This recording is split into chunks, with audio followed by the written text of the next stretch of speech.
Saat ini, kita sedang berada di era di mana teknologi memudahkan kita dalam berbagai aspek kehidupan, termasuk dalam hal pinjaman.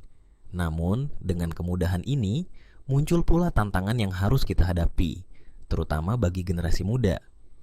Otoritas Jasa Keuangan atau OJK baru-baru ini mengumumkan langkah penting yang bertujuan untuk melindungi kita dari jebakan utang yang bisa berbahaya.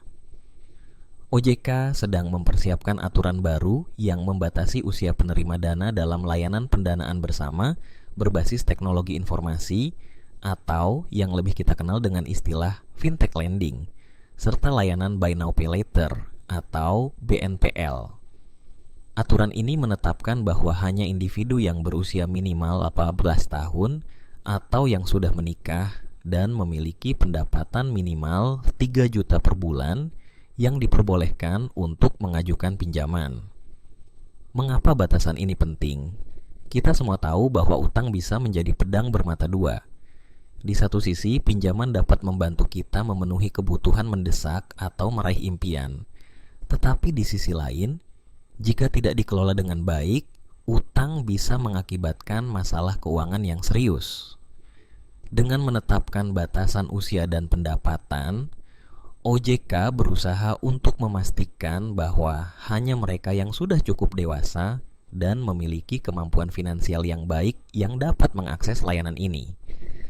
Ahmad Nasrullah, Kepala Departemen Pengaturan dan Pengembangan Lembaga Pembiayaan OJK, menjelaskan bahwa tujuan dari aturan ini adalah untuk melindungi masyarakat sebagai peminjam dan juga perusahaan pembiayaan dari risiko gagal bayar. Ini adalah langkah yang sangat bijak karena kita tidak ingin generasi muda terjebak dalam siklus utang yang sulit untuk diatasi. Selain itu, aturan ini juga berfungsi sebagai edukasi bagi masyarakat. Dengan adanya batasan ini, diharapkan kita semua bisa lebih memahami tanggung jawab yang datang bersama dengan pinjaman. Mengajukan pinjaman bukanlah hal yang sepele. Itu adalah komitmen yang harus kita penuhi. Kita perlu berpikir matang sebelum mengambil keputusan finansial yang besar.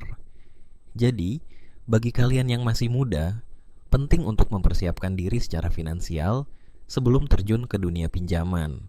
Pastikan kalian memiliki pemahaman yang baik tentang keuangan pribadi, dan jangan ragu untuk mencari informasi lebih lanjut tentang cara mengelola utang dengan bijak. Dengan langkah-langkah ini, kita bisa melindungi diri kita sendiri dan memastikan bahwa kita tidak terjebak dalam masalah keuangan di masa depan. Ingat, pinjaman itu bukanlah solusi instan, melainkan alat yang harus digunakan dengan bijak. Mari kita sambut aturan ini dengan positif dan gunakan kesempatan ini untuk belajar lebih banyak tentang tanggung jawab finansial.